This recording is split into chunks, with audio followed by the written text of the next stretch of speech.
Ձեր կարծիքով Նիկոլ Փաշինյանը կվերադարձնի Արցվաշենը։ Իհարկե ոչ։ Ինչու՞։ Ինչ է տալիս է դե չէ։ Չգիտեմ։ Այո, կվերադարձնի, Ինչու եք այդպես կարծում։ որովհետև ես իրանք շատ եմ հավատում։ Չէ, Ինչու եք կարծում։ իմանալի չեմ կարող ասել։ Ինչ եք ուզում այդ մարդուց, ինչի չեք հանգստանում։ Նիկոլի նման մարդ աշխարհը չկա։ Կվերադարձնի։ Այո, վերադարձնի։ Ինչու եք հստակ կվերադարձնի։ Որովհետև դա օկուպացված տարածք է եւ վերադարձնի օկուպացված տարածքները։ Նիկոլ Փաշինյանը շատ լավ մարդ է։ Չէ, Ինչու եք կարծում որ ոչ։ Հիմա խոսում ինքը հանձնել է, ինչի,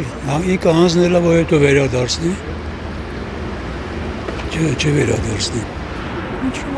Հիմա խոսում է անկլավների մասին, երկու կողմեր հաստատել։ Եվ Նիկոլ Փաշինյանը եւ ադրբեջանցի պաշտպանը։ Միգուցե վերադարձնի, բայց դրա փոխարեն պետքա չէ Տիգրանաշենը հետ վերադարձնի։ Նրանք իրենց են ուզել, միայն այդտեղ ինչ որ բան պետք է ուզենել է։ Ցավալի է, բայց պետք է ուզել։